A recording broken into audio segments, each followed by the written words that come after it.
ತಾಲೂಕಿನ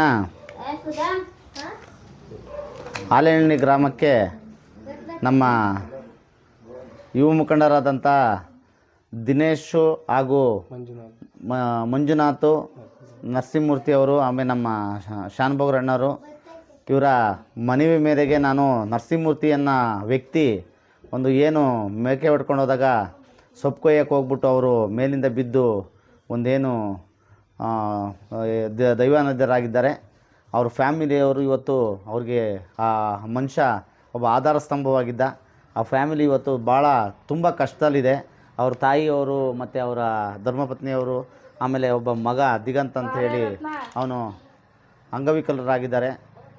ಈ ಫ್ಯಾಮಿಲಿನ ಭೇಟಿ ಮಾಡಬೇಕು ಅಂತ ಹೇಳ್ಬಿಟ್ಟು ನಾನು ಇಲ್ಲಿ ಬಂದಿದ್ದೀನಿ. ಅವರು ತುಂಬ ಕಷ್ಟದಲ್ಲಿದ್ದಾರೆ. ಯಾರಾದ್ರೂ ತಮ್ಮ ದಾನಿಗಳು ಇವ್ರಿಗೇನಾದ್ರೂ ಹೆಲ್ಪ್ ಮಾಡೋಂಗಿದ್ರೆ ಇಲ್ಲಿ ಬಂದು ನೀವು ಹೆಲ್ಪ್ ಮಾಡ್ಬೋದು. ಇಂಥ ಬಡ ಕುಟುಂಬ ನೋಡ್ಬಿಟ್ಟು ತುಂಬ ದುಃಖ ಆಗ್ತಾಯಿತ್ತು ನನಗೇನೆ. ಏಕೆಂದರೆ ಇವತ್ತು ಇವ್ರ ಯಜಮಾನ್ರೂ ಇಲ್ಲ, ಈ ತಾಯಿಯವರ ಇವ್ರ ಮಗನೇ ಎಕ್ಸ್ಪರ್ಟ್ ಆಗಿರೋದು ನರಸಿಂಹರಾಜು ಅನ್ನೋರು. ಹಾಗೆ ಅವರು ಅನಿತಾ ಅನ್ನೋರಿಗೆ ಅವ್ರ ಯಜಮಾನ್ರಿಲ್ಲ. ಇವ್ರ ಜೀವನ ಹೆಂಗೆ ಅಂದರೆ ಭಾಳ ಮೂರಾ ಬಟ್ಟೆ ಆಗಿಬಿಟ್ಟಿದೆ. ಇವ್ರಿಗೆ ಏನಾದ್ರೂ ಒಂದು ಸರ್ಕಾರದಿಂದ ಇವ್ರಿಗೊಂದು ಸಹಾಯ ಆಗಬೇಕು. ನಾನು ನಮ್ಮ ಜನಪ್ರಿಯ ಶಾಸಕರಾದಂಥ ಶ್ರೀಯುತ ಟಿ ವಿ ಜಯಚಂದ್ರ ಸಾಹೇಬ್ರವರ ಒಂದು ಗಮನಕ್ಕೆ ತಂದು ಇವ್ರೇನೋ ಲೋನ್ಗೆ ಅಪ್ಲಿಕೇಶನ್ ಹಾಕಿದ್ರಂತೆ, ಅದನ್ನು ಮಾಡ್ಸೋಕ್ಕೆ ಅವ್ರಿಗೆ ಹೇಳ್ಬಿಟ್ಟು ಪ್ರಯತ್ನ ಮಾಡ್ತೀನಿ. ಇಂಥ ಬಡ ಕುಟುಂಬಗಳಿಗೆ ಯಾರಾದರೂ ದಾನಿಗಳು ಸಹಾಯ ಮಾಡೋದಾದರೆ ಮಾಡ್ಬೋದು ಬಂದು. ಹಾಗೆಯೇ ಈ ಕುಟುಂಬಕ್ಕೆ ಒಳ್ಳೆಯದಾಗಲಿ, ನನ್ನ ಕೈಲಾದ ಸಹಾಯ ಮಾಡಿ ನಾನು ಇವ್ರಿಗೆ ಒಳ್ಳೇದು ಹಾರೈಸ್ತೀನಿ. ಇವ್ರ ಕುಟುಂಬ ಚೆನ್ನಾಗಿ ದೇವ್ರ ಜಟ್ಟಿರಲಿ. ಆ ಪಾಪ ಹುಡುಗನ ನೋಡಿದರೆ ಭಾಳ ನೋವಾಗುತ್ತೆ. ಯಾಕೆಂದರೆ ಈಗ ವಿಕಲಚೇತನನಾಗಿದ್ದಾನೆ ಹುಡುಗ, 5 ವರ್ಷದ ಹುಡುಗ. ಪಾಪ ಅವ್ರು ಬರೀ ಹಾಸ್ಪಿಟ್ಲಿಗೆ ನೋಡ್ತಾರೋ ಮತ್ತು ಇವರು ಜೀವನ ಸಾಗಿಸ್ತಾರೋ ಅನ್ನೋ ಥರ ಯಕ್ಷ ಪ್ರಶ್ನೆ ಆಗಿದೆ. ಈ ಕುಟುಂಬಕ್ಕೆ ಒಳ್ಳೆಯದಾಗಲಿ ಎಂದು ಬಯಸ್ತೀನಿ. ನಮಸ್ಕಾರ. ಶಿವು ಚಂಗಾವರವ್ರಿಗೆ ಮೊದಲಿಗೆ ನಮಸ್ಕಾರ ಮಾಡ್ತೀವಿ. ಯಾಕಂದರೆ ಕೃತಜ್ಞತೆ ತಿಳಿಸ್ಬೇಕು. ನಮಗೆ ಇದು ವಿಚಾರನೇ ಗೊತ್ತಿರಲಿಲ್ಲ. ನಾನು ಅದು ಯಾವುದೋ ಒಂದು ಕಾರ್ಯಕ್ರಮದ ಹೋಗ್ತಾ ಇರಬೇಕಾದ್ರೆ ಶಿವು ಚಂಗಾವರಣ್ಣ ಒಂದು 10 ನಿಮಿಷ ಮುಂಚೆ ನನಗೆ ಫೋನ್ ಮಾಡಿ, ಅಣ್ಣ ನಿಮ್ಮ ಊರಿಗೆ ಬರ್ತಾಯಿದ್ದೀನಿ, ಹಿಂಗೆ ಈ ಥರ ಒಬ್ಬ ಹ್ಯಾಂಡಿಕ್ಯಾಪ್ಟ್ ಹುಡುಗಂಗೆ ನೋಡಬೇಕು, ಬಾರಣ ದಿನಲ್ಲಿಗೆ ಅಂತ ಕರೆದ್ರು. ಬಂದು ನೋಡಿದಾಗ ನನಗೆ ಇವತ್ತು ಗೊತ್ತಾಯ್ತು ಅವ್ರ ಮನೆಯಲ್ಲಿ ಆ ಹುಡುಗನಿಗೆ ಹಿಂಗೆ ಪೋಲಿಯೋ ಇರೋದ್ರಿಂದ ಅವನು ಬೆಳವಣಿಗೆ ಆಗಿಲ್ಲ, ಇದಾಗಿಲ್ಲ ಅಂತ.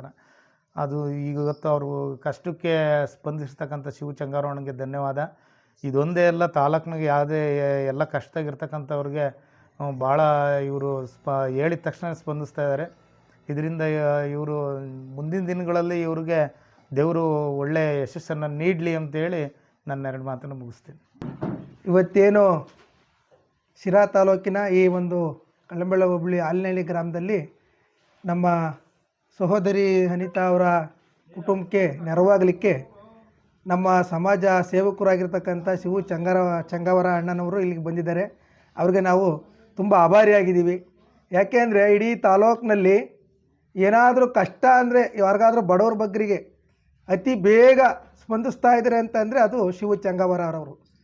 ಅವರು ಯಾಕೆ ಇವತ್ತು ಈ ಥರ ಸೇವೆ ಮಾಡ್ತಾಯಿದ್ದಾರೆ, ಅವರ ಸೇವೆ ಯಾಕೆ ಇಷ್ಟೊಂದು ಬೆಟ್ಟದಷ್ಟು ಅಡ್ಕೊಂಡಿದೆ ಅಂದರೆ ಅವರು ಬಂದಂತಹ ಬಡ ಒಂದು ಕುಟುಂಬದಿಂದ ಬಂದಂಥ ಸೇವೆಯಿಂದ ಇವತ್ತು ಅವರು ಪ್ರಚಲಿತರಾಗಿ ಇಂಥ ಒಂದು ಸೇವೆಯನ್ನು ಮಾಡ್ಕೊಂಬರ್ತಾ ಇದ್ದಾರೆ. ಆದರೆ ಇವತ್ತು ಇಡೀ ತಾಲೂಕಿನಲ್ಲಿ ಹುಡುಕಿದ್ರೆ ಇಂಥ ಸಮಾಜ ಸೇವೆ ಮಾಡೋರು ಶಿವು ಚಂಗಾವರಣ್ಣವ್ರು ಒಬ್ಬರೇ ಸಿಗ್ತಾ ಇರೋದು. ಯಾರು ಅವರೇ ಇಲ್ಲ ಅಂತ ಹೇಳ್ತಿಲ್ಲ, ಆದರೆ ಈ ಶಿವು ಚಂಗಾವರಣ್ಣವರು ಜಲ್ದಿ ಸ್ಪಂದಿಸಿ ಇಂಥ ಬಡ ಕುಟುಂಬಕ್ಕೆ ಏನಿವತ್ತು ಇವ್ರಿಗೆ ಗಂಡು ಮಕ್ಕಳು ದಿಕ್ಕಿಲ್ಲ, ಅವ್ರ ಮಗ ನೋಡಿದ್ರೆ ವಿಕಲಚೇತನ, ಮತ್ತು ಇದೇ ಯುಗಾದಿ ಹಬ್ಬದಲ್ಲಿ ಹೋಗಿ ಗಂಡ ಪಾಪ ಮಾವಿನ ಸೊಪ್ಪು ತರಕ್ಕೆ ಹೋದಂಥ ಸಂದರ್ಭದಲ್ಲಿ ಮರದ ಮೇಲಿಂದ ಬಿದ್ದು ಮರಣವಂತಾರೆ. ಇಂಥವೆಲ್ಲ ದುರ್ಘಟನೆಗಳು ನಡೆದು ಇವರು ಕುಟುಂಬ ತೀರಾ ಕುಗ್ಗೋಗಿತ್ತು. ಇಂಥ ಕುಟುಂಬನ ಪರಿಗಣಿಸಿ ಇಂಥ ಕುಟುಂಬಕ್ಕೆ ನಾವು ಏನಾದರೂ ಒಂದು ಆಸರೆ ಆಗಬೇಕು, ಇಂಥವ್ರನ್ನ ಸ್ವಲ್ಪ ಮೇಲೆತ್ತಂಥ ಕೆಲಸ ಮಾಡಬೇಕು ಅಂತೇಳಿ ನಮ್ಮ ಶಿವು ಚಂಗಾವರ ಅಣ್ಣನವರು ಈ ಒಂದು ಆಲ್ನಹಳ್ಳಿ ಗ್ರಾಮಕ್ಕೆ ಬಂದು ಇವ್ರನ್ನ ಪರಿಗಣಿಸಿದ್ದಾರೆ. ಮತ್ತು ಅವರಿಗೆ ಸರ್ಕಾರದಿಂದ ಏನಾದರೂ ಸೌಲಭ್ಯನೂ ಸಹ ಕೊಡಿಸ್ತೀನಿ ಅಂತ ಹೇಳಿದ್ದಾರೆ. ಅವ್ರಿಗೆ ನಾವು ತುಂಬ ಹೃದಯದ ಕೃತಜ್ಞತೆ ಮತ್ತು ಅವ್ರಿಗೆ ಯಾವತ್ತೂ ಆಭಾರಿಯಾಗಿರ್ತೀವಿ ಅಂತ ಹೇಳಿ ಕೇಳ್ಕೊತಾ ಇದ್ದೀವಿ. ಎಷ್ಟೇ ದುಡ್ಡಿದ್ರೂ ಆಯುಷ್ನ ಕೊಂಡ್ಕೊಳ್ಳೋಕ್ಕೆ ಸಾಧ್ಯನೇ ಇಲ್ಲ. ಆರೋಗ್ಯ ಸರಿ ಇದ್ರೆ ಆಯುಷ್ ಗಟ್ಟಿಯಾಗಿರುತ್ತೆ. ಆರೋಗ್ಯ ಸರಿ ಇರಬೇಕು ಅಂತಂದರೆ ನಿಮ್ಮ ಅಡಿಗೆಯಲ್ಲಿ ಪ್ರತಿದಿನ ಜೀನಿ ಗಾಣದ ಎಣ್ಣೆ ಬಳಸಿ. ಜೀನಿ ಗಾಣದ ಕಡಲೆಕಾಯಿ ಎಣ್ಣೆ, ಕೊಬ್ಬರಿ ಎಣ್ಣೆ ಎಲ್ಲಾ ಮೆಡಿಕಲ್ ಶಾಪ್, ದಿನಸಿ ಅಂಗಡಿ ಹಾಗೂ ಸೂಪರ್ ಮಾರ್ಕೆಟ್ಗಳಲ್ಲಿ ಲಭ್ಯ.